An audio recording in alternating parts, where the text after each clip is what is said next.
Bien-aimés, demeurez abondamment bénis en Jésus et que le Saint-Esprit vous accorde la grâce de recevoir ce message dans sa plénitude et sa totalité, au nom puissant de Jésus-Christ de Nazareth. Amen. Bien-aimés, je vais vous parler de certaines personnes qui croient qu'elles vont chercher la protection dans les loges ou dans les cercles ésotériques ou mystiques. Parce qu'on leur a dit que la meilleure et la vraie protection se trouve de ce côté. D'autres y vont parce que pour eux, on leur dit que si tu entres là-bas, vraiment, tu vas prospérer, tes choses vont bien marcher. Et de surcroît, tu seras sous la protection divine, comme on a l'habitude de leur dire.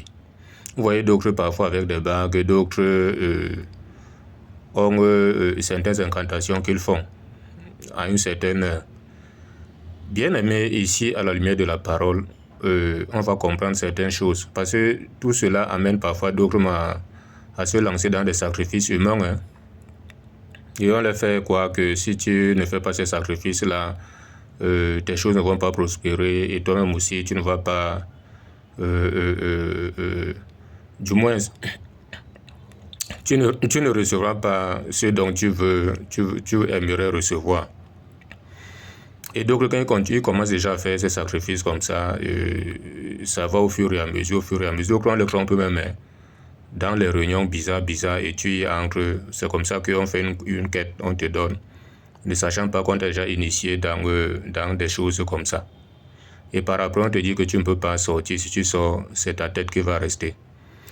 Toi qui te trouves dans de telles choses, je vais d'emblée te dire que si tu as la volonté de laisser, tu peux laisser parce que Jésus est là. Il ne tient pas compte de temps d'ignorance. Ce qu'il t'annonce maintenant, c'est que tu dois te repentir, comme il a dit Acte 17, verset 30. Parce qu'il a déjà arrêté un jour, va juger les humains.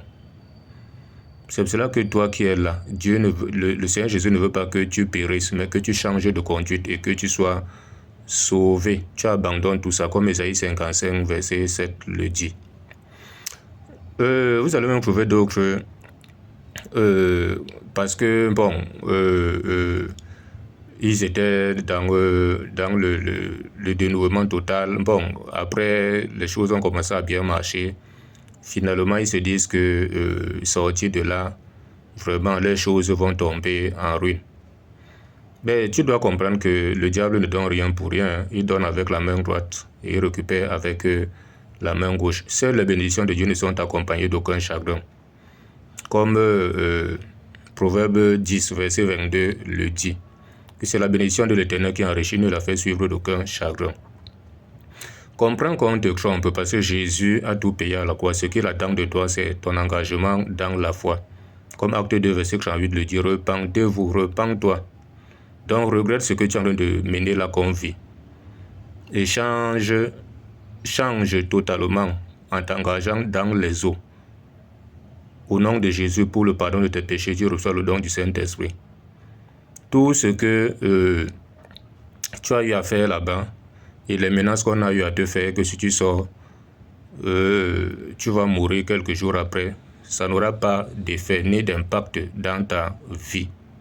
C'est pour cela qu'il est très important que tu viennes confesser et déclarer toutes ces choses pour que le Seigneur aussi ait pitié de toi, comme Acte 19, verset 18 à 19 le dit, que ceux qui avaient cru venaient confesser et déclarer ce qu'ils avaient fait. Un certain nombre de ceux qui avaient exercé les arts magiques, ayant apporté les livres, les brûleurs devant tous, on en estimant le prix à 50 000 pièces d'argent. Donc il est important. Jésus est là pour te protéger. Toutes ces choses-là ne peuvent pas te protéger, ne peuvent pas veiller sur toi. Il n'y a que Jésus seul.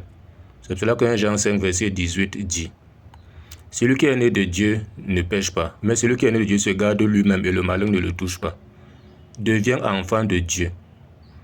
Tu auras une protection, tu auras une assurance et de sur quoi tu auras le salut de ton âme. » Donc on s'est de te tromper que la protection divine ne vient que de ce côté. Et que ça va même aussi protéger même tes biens. C'est archi faux. C'est Dieu qui veille et qui garde. Sa parole dit à Psaume 127 que si Dieu ne garde une vie, celui qui garde veille en vain. Donc tu as compris ce message. Sache que si tu te trouves dans de telles choses, c'est de la tromperie du diable. Et tout cela va t'amener en enfer demain après demain. Le diable sera sûr que tous ceux-là qui ne sont pas enfants de Dieu aillent en enfer comme lui. Parce que lui, il ira en enfer. Et le Seigneur ne veut pas que les gens aillent en enfer. Il veut que tous les hommes soient sauvés, y compris même les méchants.